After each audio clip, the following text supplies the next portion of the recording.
Years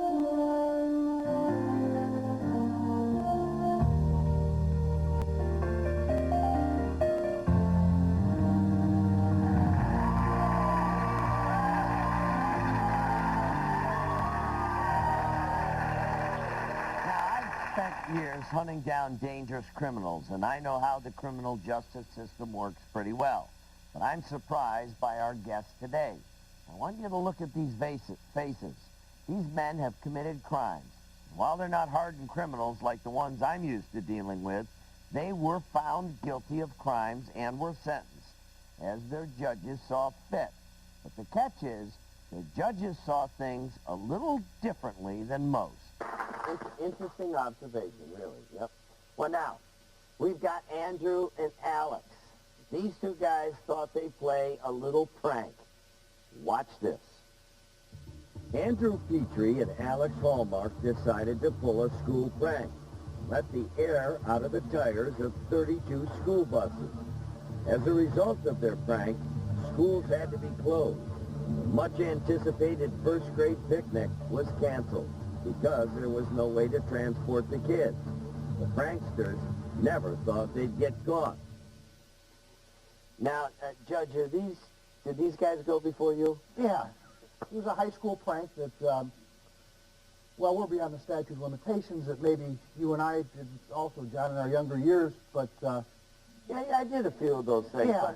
But they happened to get caught, and they couldn't foresee the consequences of what they did, and that was cancel the first graders picnic. Yeah, and whose genius idea was that? Who's the ringleader here? We're not going to talk about that. So I guess,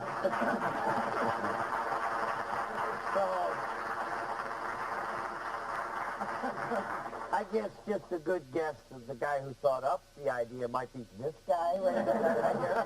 But anyway, that's my guess.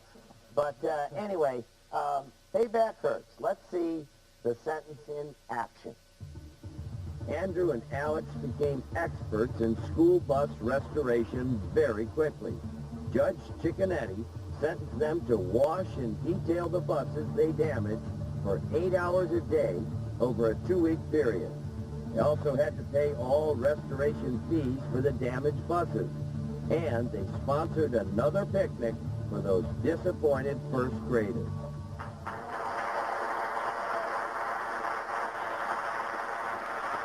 You guys learn a lesson?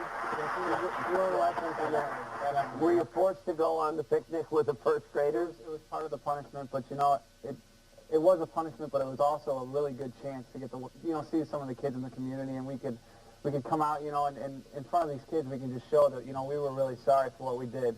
And we got a chance to work with them and, you know, kind of apologize to them for messing up their big day, because I remember when I was little, I used to love to do stuff like that, too. Well, I'm glad to hear you say that. I mean, you know, so many criminals these days show no remorse whatsoever. They brag about whatever they did, and I guess you guys really learned your lesson.